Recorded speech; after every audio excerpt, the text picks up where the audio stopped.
C'était une fraîche soirée d'automne lorsqu'Evelyn Williams, une ancienne chef de police de 82 ans, sortit de sa modeste maison au cœur d'une ville qu'elle avait vue évoluer au fil des décennies de lutte et de changement. Sa canne frappait le trottoir avec un rythme régulier alors qu'elle se dirigeait vers l'épicerie du coin, un trajet banal qui allait bientôt prendre une tournure dramatique. Avant de continuer, n'oublie pas de t'abonner à la chaîne et de mettre un like.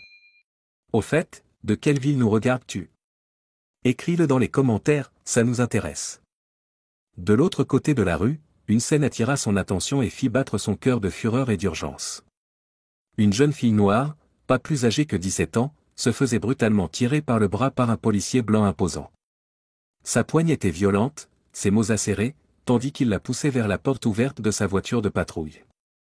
La poitrine d'Evelyn se serra. Elle avait déjà vu ça, des abus dissimulés sous le manteau de l'autorité. Se redressant avec la dignité acquise au fil d'une vie de combat, Evelyn traversa la rue. Sa voix, claire et ferme malgré les tremblements de l'âge, interrompit la tirade de l'officier. La jeune fille, saisissant l'opportunité, se libéra et s'enfuit en courant dans la rue. L'intervention d'Evelyn provoqua la colère de l'officier. Rouge de rage, il se tourna vers elle, lançant des accusations et des menaces. Avant qu'elle ne puisse s'expliquer ou se défendre, il lui passa des menottes au poignet et la traîna jusqu'à sa voiture. Le quartier observait en silence, la peur aussi palpable que la détermination d'Evelyn. Assise sur le banc froid de la cellule de détention, les poignets encore marqués par les menottes, Evelyn restait impassible. Les néons au-dessus d'elle clignotaient, projetant une lumière crue et impitoyable. Autour d'elle, les murmures discrets d'autres détenus remplissaient l'air, mais Evelyn demeurait silencieuse, ses pensées claires et concentrées. Elle avait vu ce genre de situation trop souvent au cours de sa carrière, mais jamais depuis ce côté des barreaux. Les policiers qui s'occupaient de son dossier étaient indifférents. Pour eux, elle n'était qu'une faiseuse de troubles de plus, un nom de plus dans leur système. Personne ne reconnaissait son visage, ni ne prenait le temps de poser des questions. Les formalités administratives furent rapidement expédiées, et bientôt elle se retrouva seule, attendant sa comparution devant le tribunal. Evelyn n'avait pas peur, elle était résolue. Le lendemain matin, le procès débuta. Evelyn entra dans la salle, sa canne assurant la stabilité de ses pas. Elle jeta un regard à la petite foule composée de curieux, de journalistes et de membres de la communauté locale. Le procureur, l'agent Daniels, se tenait droit, son uniforme impeccable et son attitude froide. Il décrivit sa version des faits, dépeignant Evelyn comme une figure perturbatrice qui avait interféré dans une arrestation légitime. Daniels parlait avec assurance, embellissant son récit pour justifier ses actions. Il accusa Evelyn d'obstruction, affirmant qu'elle avait mis en danger la jeune fille et miné son autorité. Ses paroles étaient fermes, mais les réactions dans la salle étaient mitigées. Certains hochaient la tête, d'autres semblaient mal à l'aise. Evelyn resta calme, écoutant chaque mot sans ciller. Lorsque le procureur termina, son avocat la fit appeler à la barre. Lorsqu'elle se leva, le silence s'installa, l'attente pesant lourdement dans l'air. Evelyn prit sa place, son dos droit, son regard déterminé. Elle savait que son témoignage serait crucial, non seulement pour sa propre défense, mais pour révéler la vérité et ses implications plus larges. Ajustant le micro devant elle, Evelyn prit la parole. Sa voix, calme mais chargée du poids de décennies de lutte, commença à raconter son histoire. Elle décrivit une carrière de 3 décennies dans la police, où elle avait gravi les échelons pour devenir la première femme noire à diriger un commissariat dans sa ville. J'ai affronté des défis toute ma vie, commença-t-elle. En grandissant dans un quartier ségrégué, j'ai vite compris que le système n'était pas conçu pour des gens comme moi. J'ai rejoint la police pour changer cela, pour protéger les plus vulnérables et pour inciter mes collègues à atteindre un standard moral plus élevé.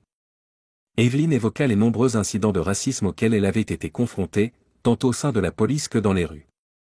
Elle parla des résistances rencontrées lorsqu'elle essayait d'introduire des réformes, souvent en désaccord avec des collègues qui méprisaient ses efforts pour apporter empathie et équité dans le maintien de l'ordre.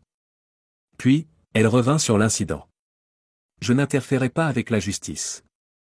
Je protégeais une jeune femme contre une injustice. J'ai vu l'agent Daniels la malmener, ignorant ses larmes et ses supplications. Ce n'était pas du maintien de l'ordre, c'était un abus de pouvoir. Ces paroles, mesurées mais puissantes, résonnèrent dans la salle. Evelyn expliqua comment Daniels l'avait immédiatement ciblée, non pas pour ce qu'elle avait fait, mais pour ce qu'elle représentait. Quand j'ai défendu cette jeune fille, sa colère n'était pas motivée par une loi enfreinte. Elle était motivée par le défi posé par quelqu'un qui ressemble à moi. La salle d'audience était silencieuse lorsqu'elle conclut. Le témoignage d'Evelyn n'était pas simplement une défense, c'était une dénonciation des problèmes systémiques contre lesquels elle avait lutté toute sa vie. Les jurés se penchèrent en avant, absorbant chaque mot. Même Daniels bougea sur sa chaise, visiblement touché. Evelyn descendit de la barre, sa mission claire, exposer la vérité, non seulement pour elle-même, mais pour toutes les personnes qui avaient souffert en silence. Le témoignage d'Evelyn flottait dans l'air comme un nuage d'orage, lourd de vérités inavouées. Les jurés échangèrent des regards troublés, leur détachement initial remplacé par un malaise visible. Des murmures parcouraient les spectateurs de la salle d'audience, s'amplifiant à mesure que le poids des mots d'Evelyn s'installait. Le procureur se leva, tentant de rétablir l'ordre et de discréditer le récit d'Evelyn.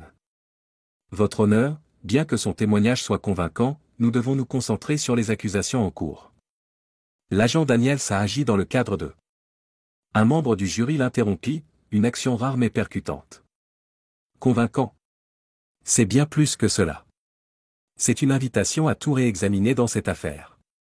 Le juge fit taire les murmures, mais ne put effacer le changement d'atmosphère. Les spectateurs, jusque-là réservés, observaient désormais avec une indignation croissante. Daniels, visiblement tendu, prit finalement la parole. Son assurance initiale vacilla sous le regard scrutateur de la salle. Il répéta ses accusations, Evelyn avait entravé la justice, mis les autres en danger et résisté à son arrestation. Mais sa voix manquait de la conviction qu'elle portait auparavant. Le jury semblait sceptique. L'un d'eux se pencha en avant, secouant légèrement la tête, tandis qu'un autre prenait des notes avec ferveur. L'avocat d'Evelyn se leva, s'adressant à Daniels. « Agent, affirmez-vous que Madame Carter représentait une menace pour vous ou pour le public ?» Daniels hésita. Elle a interféré avec mon devoir. Et ce devoir consistait à appréhender une jeune fille accusée de quoi, exactement? Daniels balbutia, ses mots s'embrouillant. Elle agissait de façon suspecte. L'avocat insista.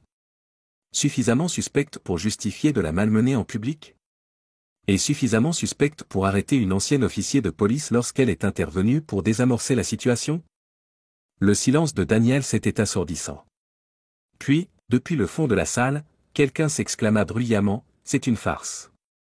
L'exclamation fut rapidement étouffée, mais le sentiment résonna dans l'humeur collective de la salle. Lorsque la session fut ajournée pour la journée, la tension dans la salle d'audience était palpable. Le témoignage d'Evelyn avait semé des graines de doute et de responsabilité. C'était le système lui-même qui semblait être en procès, et la salle vibrait d'un sentiment croissant que cette affaire dépassait largement Evelyn Carter. Le lendemain matin, la salle d'audience se remplit à nouveau, lourde d'anticipation. L'agent Daniels, tendu, reprit place à la barre. Son avocat, visiblement agité, tenta de reprendre le contrôle, mais Daniels leva la main, signalant qu'il souhaitait parler directement. « J'ai quelque chose à dire », commença Daniels, sa voix tremblante mais résolue. Le juge lui accorda la parole, et Daniels s'inspira profondément avant de s'adresser à la salle. « Hier, en écoutant le témoignage de Madame Carter, quelque chose m'a frappé. Elle a parlé de servir avec honneur, de protéger même lorsque c'était difficile.